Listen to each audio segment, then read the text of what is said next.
ఒకప్పుడు జిందగీ అంటే రోటీ కపడా మకాన్, కానీ ఇప్పుడు రోటీ కపడా రొమాన్స్.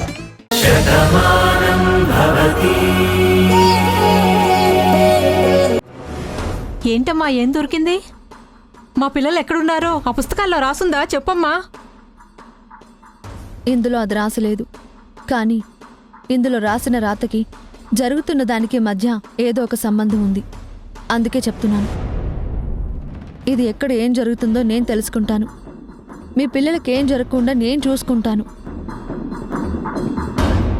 ఇన్ని రోజులుగా ఈ ఊరిని కాపాడే కుటుంబం నుంచి సహాయం అందుతుంది తప్ప ఎవరికీ శాపంగా మారదు. అమ్మా, మేం కూటికి పేదవాళ్ళం కావచ్చు, కానీ పిల్లల్ని మాత్రం మా గుండెల్లో పెట్టుకుని పెంచుకున్నాం.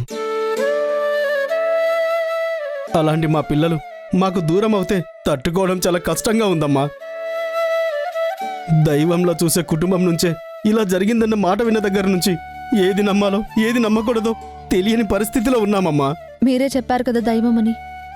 దైవం ఎప్పుడు ద్రోహం చేయదు, సాయం మాత్రమే చేస్తుంది. కొండ మీద అమ్మవారు ఈ ఊరిని రక్షిస్తుంది అని అందరూ అంటూ ఉంటారు, కానీ ఆ అమ్మవారే ఆ కుటుంబాన్ని కాపాడుతుంది. ఆ కుటుంబం ద్వారా ఈ ఊరు మొత్తాన్ని కంటికి రెప్పలా చూసుకునేలా చేస్తోంది. అలాంటి ఇంటి నుంచి తప్పు జరుగుతుందని మీరెలా నమ్ముతున్నారు? మురారి గారు ఏంటో నాకు తెలుసు. ఏం జరిగిందన్నది ఇప్పుడు నాకు తెలియకపోయినా ఇందులో మురారి గారు తప్పు లేదన్నది మాత్రం నేను ఖచ్చితంగా చెప్పగలను. మీ అందరికీ మాటిస్తున్నాను కదా, మీ పిల్లల్ని క్షేమంగా తీసుకొచ్చే బాధ్యత నాది. చెయ్యని తప్పుకి నిందపడితే అది ఎంత బాధగా ఉంటుందో నేను ఊహించగలను. ఇప్పుడు అలాంటి పరిస్థితిని అక్కడ మురారి గారు ఎదుర్కొంటున్నారు. తన కొడుక్కి ఇలాంటి పరిస్థితి వచ్చిందని పెద్దమ్మగారు చాలా బాధపడుతున్నారు. మీ పిల్లల గురించి మీరందరూ ఆరాటపడుతున్నారు. మీ బాధని నేను అర్థం చేసుకోగలను. అందుకే నేను ఎటువైపు నుంచి అడుగులు వేయాలో, ఎటు నుంచి మొదలు పెట్టాలో నిర్ణయించుకున్నాను. నేను అనుకున్నది చేసి తీరుతాను. తిరిగి నేను పిల్లలతో వస్తాను. టెన్షన్ పడొద్దు.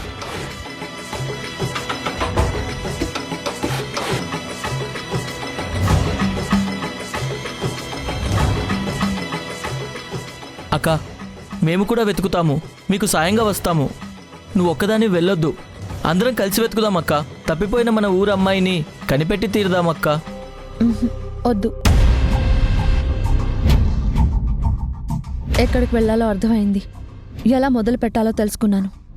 తప్పకుండా వాళ్ళని కాపాడి తీరుతాను. ఈ ఊరందరూ నిన్నటి వరకు మురారి గారిని ఎంతో గొప్పగా చూశారు. ఆయనుంటే చాలు మా గుండె ధైర్యం అనుకున్న వాళ్లే ఈరోజు తన మీద ఒక చిన్న అపోహతో ఉన్నారు. అది నీలాపనిందా అని నేను నిరూపిస్తాను. మురారి గారి వల్ల ఈ ఊరికి మంచి జరుగుతుంది తప్ప ఏ చెడు ఎప్పటికీ జరగదని నేను రుజువు చేస్తాను. నువ్వు ఒంటరి ఆడపిల్లవక్క. పైకి కనిపించే మనుషులంతా ఒకలాంటి వాళ్ళు కాదు. అలాంటిది నువ్వు ఒక్కదానివే వెళ్తా అంటే ఎంతవరకు శ్రేయస్కరం? నేను ఒంటరిని కాదు. నాకు సాయంగా నా కడుపులో బిడ్డ ఉంది. నేను అడుగు వేస్తే అడుగులో అడుగు కలపడానికి 2 కాళ్ళున్నాయి. అన్నిటికన్నా ముఖ్యంగా ఈ ఊరికి మంచి జరగాలని బలమైన కోరికుంది. ఒక మంచి మనిషి మీద పడిన నిందని తొలగించాలనే దృఢమైన సంకల్పం ఉంది. ఇవన్నీ నాతో సహాయంగానే ఉన్నాయి. అవే నన్ను ముందుకు నడిపిస్తాయి. నిజమే అక్క, మేం వస్తామంటే ఎందుకు వద్దంటున్నావో మాకైతే అర్థం కావట్లేదు. ఇప్పటికే ఈ ఊళ్ళో అనుకోని సంఘటనలు జరిగాయి. అదెందుకు జరిగిందన్నది ఎవరికీ అర్థం కావడం లేదు. దీనంతటికీ ప్రత్యక్షంగానో పరోక్షంగానో నేనే కారణమని అనుకుంటున్నారు. నన్ను అభిమానించడం వల్ల మురారి గారు కూడా మాట పడ్డారు. అందుకే వీటన్నింటికీ సమాధానం నేనే చెప్పాలి. దయచేసి నన్నెవరూ ఆపద్దు.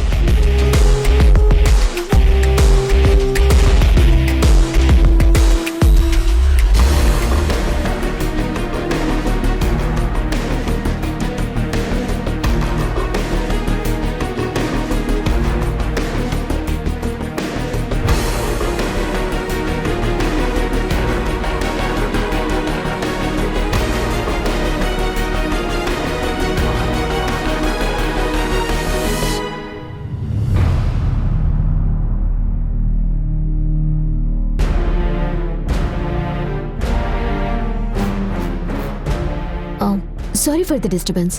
లంచ్ టైం అయింది కదా, లంచ్ చేశాక ప్రొడక్ట్ గురించి మాట్లాడుకుందాం. పర్వాలేదు, ముందు మేము ఫార్ములా చూడాలి కదా, ఆ తర్వాత లంచ్ చేద్దాం. ప్లీజ్ సార్, మీకోసం స్పెషల్గా ఆంధ్ర వంటకాలు ప్రియా పికిల్స్ తెప్పించాం.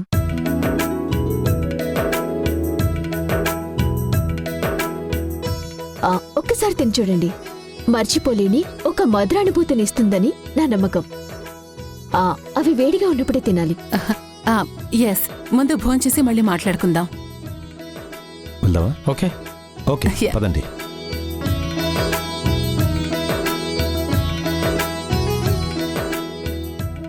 ఏంటి నీలిమా, ఫార్ములా మొత్తం పాడైపోయింది. ఇప్పుడు వాళ్ళని లంచ్ అని చెప్పి ఆపావు, ఆ తర్వాతైనా మనం చూపించాలి కదా. నువ్వేం చేయబోతున్నావు? కార్తీక్, ఇలాంటి పరిస్థితుల్లో టెన్షన్ పడి ప్రయోజనం లేదు. ఖచ్చితంగా ఇంకో మార్గాన్ని ఆలోచించాలి. భాను ఉంటే బాగుండేది అని ఆంటీ అన్నారు, కానీ భాను ఉంటే ఏం చేసేది అని నేను ఆలోచించాను. కొంచెం టైం దొరికింది కదా. సరే పద. పద.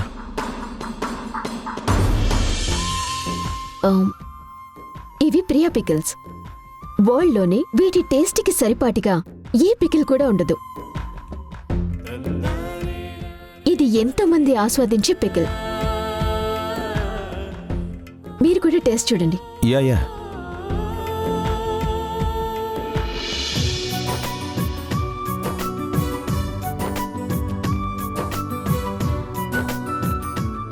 యా, చాలమ్మా. వావ్, చాలా సూపర్గా ఉంది. It's really very good. చాలా టేస్టీగా ఉంది కదా. నిజంగా చాలా అద్భుతంగా ఉంది. తెలుగువారంటేనే పచ్చళ్ళు. ఇక్కడ పికిల్స్కున్న టేస్ట్ ప్రపంచంలో ఎక్కడా దొరకదు. నీలిమ, ఆ గోంగూర పచ్చడి కూడా వేయి. వేయండి.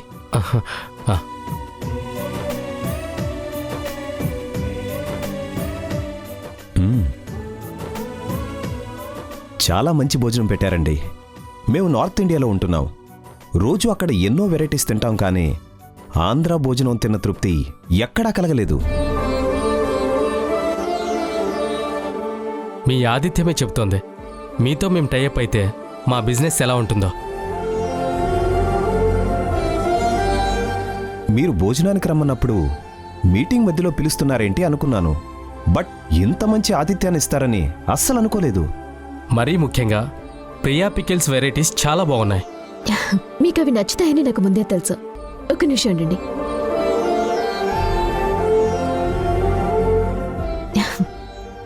అందుకే మీకోసం ఒక మంచి గిఫ్ట్ కూడా ప్యాక్ చేయించాను. ఇవి మీ ఇంటికి తీసుకెళ్ళండి. మీ ఇంట్లో వాళ్ళకి కూడా ఈ పికిల్స్ పెట్టండి. మాకు ఫ్లైట్కి టైం అవుతుంది, మేము బయలుదేరుతాం. మా మీద మీకు నమ్మకం వచ్చింది కాబట్టి తర్వాత ఆ ఫార్ములా అంతా మేము మీకు పంపిస్తాం. ఎలాగో కలిసి వర్క్ చేయాలనుకుంటున్నారు కాబట్టి ఒక పెద్ద బిజినెస్ ఎంపైర్ని స్టార్ట్ చేస్తున్నాం. ఎంతో మందికి ఉద్యోగాలు కూడా వస్తాయి. ఇక్కడి విషయాలన్నీ మేము చూసుకుంటాం. అది మీకు అభ్యంతరం లేకపోతేనే. పర్వాలేదు, చెప్పాను కదా, మీ సంస్థతో టైఅప్ అయి వర్క్ చేయడం నిజంగా చాలా ఆనందంగా ఉంది. డెఫినెట్గా మీరు ఆ ఫార్ములాని అద్భుతంగా చేసే ఉంటారని మేము నమ్ముతున్నాం. మీరది పంపించండి. మిగిలిన అగ్రిమెంట్స్ అన్నీ మనం తొందరలోనే చేసుకుందాం. అలాగేనండి.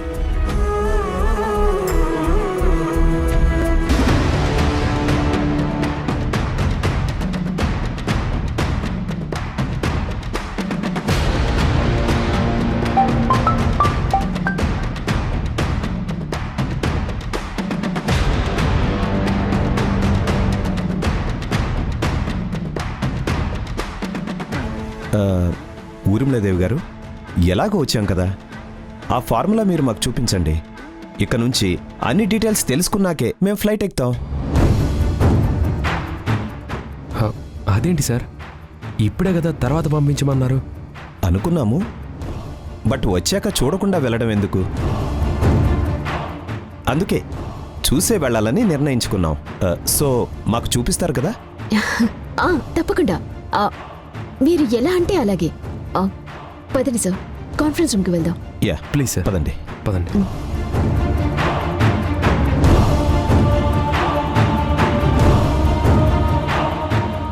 నీలిమా, ఇంకా నాటకాలు ఆడాలనుకుంటున్నావు కదా, ఇంకా నువ్వు దొరికిపోవడం తప్పదు. ఈ ప్రాజెక్ట్ క్యాన్సిల్ అయిపోవడం 100% జరుగుతుంది. దాంతో నీ పరువు పోతుంది. ఎస్ఐ గారు ప్లీజ్ దయచేసి నన్ను వదలండి. అసలే ఆడపిల్లలు, పైగా చిన్న పిల్లలు, వాళ్ళకి ఏం జరుగుతుందో అని నాకు చాలా భయంగా ఉంది. మిమ్మల్ని రిక్వెస్ట్ చేస్తున్నాను, నాకు ఒక్కరోజు టైం ఇవ్వండి. వాళ్ళు ఎక్కడున్నా సరే వెతికి తీసుకొచ్చి మీ ముందు నిలబెట్టే బాధ్యత నాది. వాళ్ళ తల్లిదండ్రులు ఎంత కంగారు పడుతున్నారో నాకు తెలుసు. ప్లీజ్ నాకొక్క అవకాశం ఇవ్వండి. చూడండి మురారి గారు, మీరు పెద్ద కుటుంబం నుంచి వచ్చారు కాబట్టి మీకు ఇంతవరకు మాట్లాడే అవకాశం ఇచ్చాను. పోలీస్ స్టేషన్లో పద్ధతి వేరేగా ఉంటుంది. ఎక్కువగా మాట్లాడితే ట్రీట్మెంట్ కూడా అలాగే ఉంటుందని దయచేసి అర్థం చేసుకోండి. ఏంటండి మీరు మాట్లాడేది? నేనే తప్పు చేయలేదంటే మీకు అర్థం కావట్లేదా? మీ మీద మాకేం పగలు ప్రతీకారాలు లేవు. మాకు కావలసిన సాక్ష్యాధారాలు దొరికాయి కాబట్టి మిమ్మల్ని అక్యూజ్డ్గా అరెస్ట్ చేసి తీసుకొచ్చాం. గూగుల్ టేక్అవుట్ ద్వారా మొత్తం డేటా బయటికి తీస్తున్నాం. అప్పుడు ఎవరు ఏంటో మొత్తం తెలుస్తుంది. ఆ తర్వాత మా ట్రీట్మెంట్ ఎలా ఉంటుందో మీకే తెలుస్తుంది. దయచేసి సైలెంట్గా ఉండండి.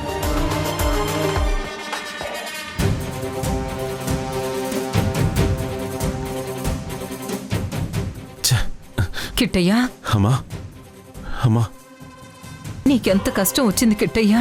నువ్వేం భయపడకు, నేను వచ్చేసాను కదా, నిన్నిక్కడి నుంచి విడిపించి తీసుకువెళ్తాను. రిసీవ్ చేసుకుని తీసుకుని వెళ్ళిపోవడానికి మీ అబ్బాయి రైల్వే స్టేషన్కి రాలేదు. కేసులో అరెస్ట్ అయ్యి పోలీస్ స్టేషన్కి వచ్చాడు. ఆ మాత్రం మాకు తెలుసు. కానీ నువ్వే అరెస్ట్ చేసే ముందు కాస్త వెనుక ముందు ఆలోచించి చేయాలి. చూశారు కదా, ఇది మా నెట్వర్క్. మా ఊర్లో ఒకప్పుడు పోలీసులు కూడా అడుగు పెట్టేవాళ్ళు కాదు. అలా ఊరిని కాపాడిన కుటుంబం మాది. అలాంటిది నా కొడుకుని అరెస్ట్ చేస్తారా?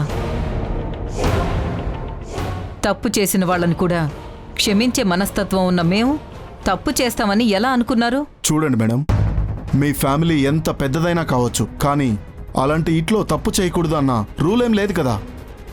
ఆధారాలను బట్టి అరెస్ట్ చేశాం. చూడేసాయి, మినిస్టర్ని నేను చెప్తున్నాను, ఆ కుటుంబం ఎలాంటిదో నాకు తెలుసు. అరే, మురారి ఒక్కడి వల్ల ఆ ఊరి జనం అంతా గుండెల మీద చేయి వేసుకొని పనుకుంటారు. అది అతను ఇచ్చే ధైర్యం.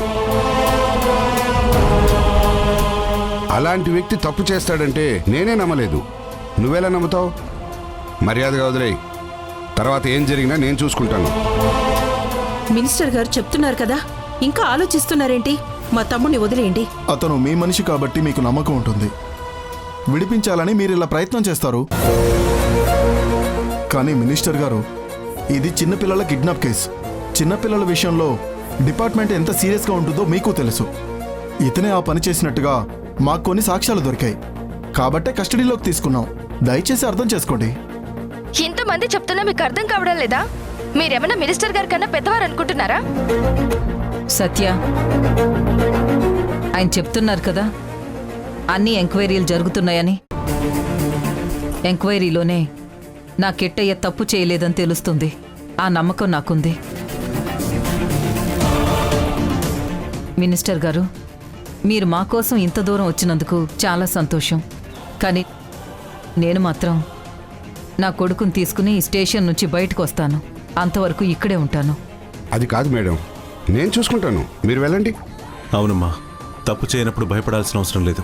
నేను భయంతో ఉంటా అనడం లేదు కిట్టయ్య, బాధతో ఉంటా అంటున్నాను. నా కొడుక్కి ఇలాంటి పరిస్థితి వచ్చినందుకు మానసికంగా ఎంత నలిగిపోతున్నానో నీకు తెలీదు. నిన్ను నాతో పాటు ఇంటికి తీసుకువెళ్లే వరకు నేను ఎక్కడికి వెళ్ళను. అమ్మా, మీరంతా వచ్చారు. రాధా ఇంటి దగ్గరే ఉందా? లేదు మావయ్య, ఈ కేసుని తనే ఛేదిస్తానని, అమ్మాయిల్ని పట్టుకుంటానని అందరి ముందు శపథం చేసి వెళ్ళింది. ఏదో ప్రయత్నిస్తుందట. నిన్ను బయటకు తీసుకొచ్చే వరకు తనసలు ఇంటికే రానని చాలా గొప్పగా చెప్పి బయటికి వెళ్ళింది. తను నిండు గర్భిణి, అలాంటిది ఒంటరిగా ఎంక్వైరీ చేయడానికి వెళ్ళిందా? ఎక్కడున్నావు రాధా? నీకెలాంటి ఇబ్బంది వస్తుందో అని నాకు భయంగా ఉంది. మినిస్టర్ గారు, మీరిక బయలుదేరండి.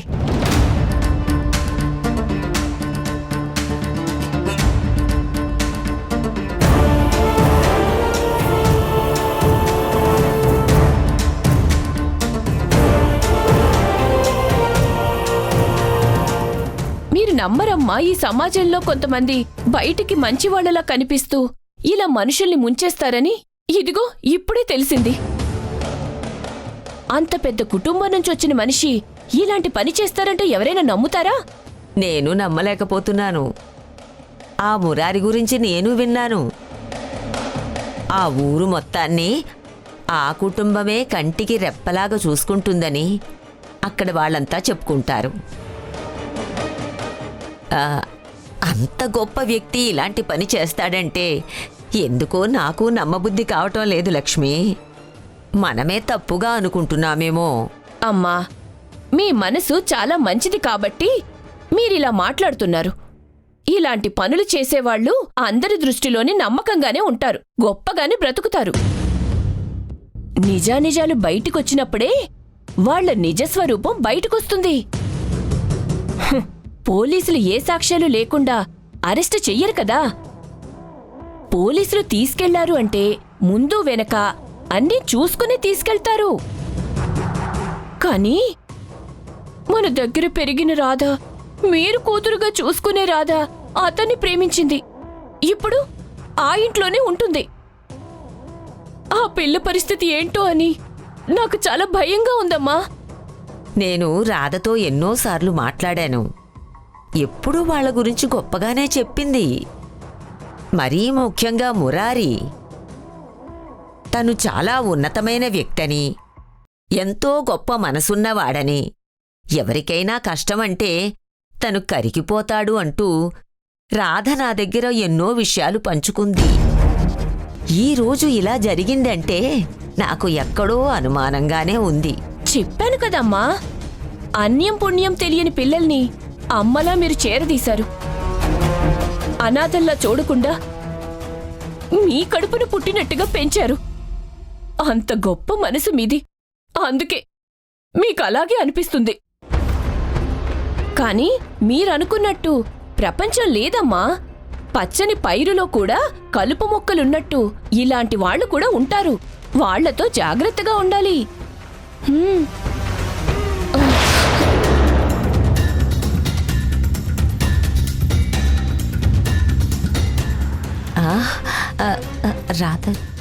రాధ ఎప్పుడొచ్చింది?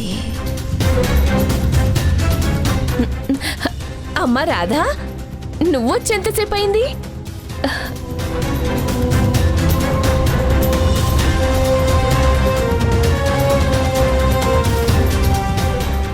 అమ్మకి మీరు ఇక్కడ జరిగిన విషయాలు చెప్తున్నప్పుడే వచ్చాను. అవునమ్మా, అమ్మ కూడా ఈ విషయాన్ని నమ్మలేకపోతున్నారు. నేను నమ్మలేకపోతున్నాను. మురారి ఇలాంటి పని చేశాడంటే కాలమహిమ అనుకున్నాను. కాని అలాంటి వ్యక్తి దగ్గర నువ్వు ఉన్నావంటేనే నీకేం జరుగుతుందో అని నాకు చాలా భయం వేసిందమ్మా. పోనీలే అమ్మా, నువ్విక్కడికి వచ్చేసావు కదా, అది చాలు. అంటే ఇదంతా మురారి గారే చేశారని మీరు నమ్ముతున్నారా? నా నమ్మకంతో పనే ఉందమ్మా. పోలీసులు అరెస్ట్ చేశారంటే అన్నీ తెలుసుకునే చేస్తారు కదా. అందుకే నమ్మశక్యం కాని విషయం అయినా సరే నమ్మక తప్పడం లేదు. అమ్మా రాధా, ఇలా జరిగినందుకు మా అందరికీ చాలా బాధగా ఉందమ్మా. అమ్మా, మనం విన్నవన్నీ నిజాలవుతాయని నమ్మకమేంటి? అబద్ధాలు కూడా అవ్వచ్చు కదా. ఒకవేళ అబద్ధాన్ని నిజం చేయడానికి ఎవరైనా ప్రయత్నించుండొచ్చు కదా. మురారి గారు ఏంటో ఇన్ని రోజుల నుంచి చూస్తున్నాను. నా గతం ఏంటో తెలియని నాకే ఆయన ఎంత ఉన్నతంగా ఉన్నారో తెలిసింది. పైగా నేను కళ్ళారా చూసిన వ్యక్తిని అలాంటి మనిషి తప్పు చేస్తారని నేనెలా అనుకుంటాను? నిప్పు కూడా చెదలు పడతాయని చెప్పే మనుషులున్నారు. అంత మాత్రాన మురారి గారు దోషి అని అప్పుడే నిర్ధారించినా ఇంకా ఎంక్వైరీ జరుగుతుంది కదా, అన్ని నిజాలు బయటకొస్తాయి. రాధ మాటల్లో ఏదో తేడా కనపడుతుంది. నేను వెంటనే డెన్ దగ్గరికి వెళ్ళాలి. ఇప్పుడెలా? అమ్మా, రాధొచ్చింది కదా, మీరు తనతో మాట్లాడుతూ ఉండండి. ఇక్కడే నాకు చిన్న పనుంది, చూసుకుని వస్తాను. ఎక్కడికి వెళ్తున్నారు రాధలక్ష్మి గారు? మీరు ఆశ్రమంలోనే ఉండాలి కదా. మరి వెళ్తున్నానంటారేంటి? అదే రాదా, ఇదివరకు అమ్మ అన్ని విషయాలు చూసుకునేవారు. కానీ ఇప్పుడు ఆవిడ మంచాన పడేసరికి బాధ్యతలన్నీ నా భుజాల మీదకొచ్చాయి. ఆశ్రమం నడపాలంటే మాటలా? ఎంతమంది కాళ్ళు పట్టుకోవాలి, చందాలు సంపాదించాలి. అప్పుడే కదా పిల్లలంతా సుఖంగా ఉంటారు. నాకు పనుంది, నువ్విక్కడే ఉండు. అమ్మా! అయ్యో అయ్యో రాధా, ఏమైందమ్మా? ఇలా రా, ఏమైంది? ఇలా రా, ఇలా కూర్చో.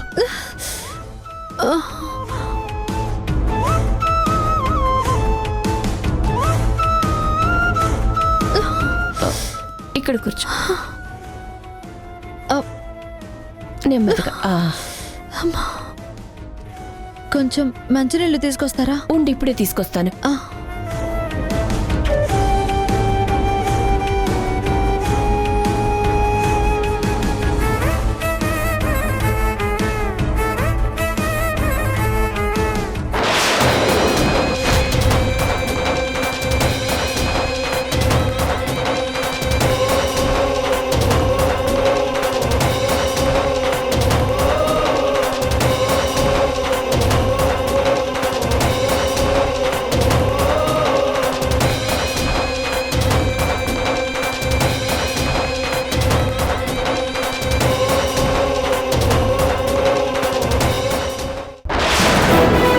తొందరగా ఇచ్చేస్తే వీళ్ళు మత్తులోకి జారుకుంటారు.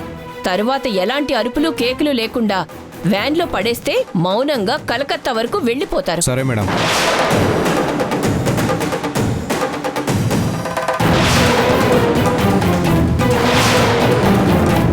వాళ్ళని నువ్వు కాపాడలేవు సరికదా, నీకు నువ్వుగా పులి గుహలోకొచ్చావు. ఇంకా చూస్తారేంట్రా, దాన్ని కట్టిపడేయండి.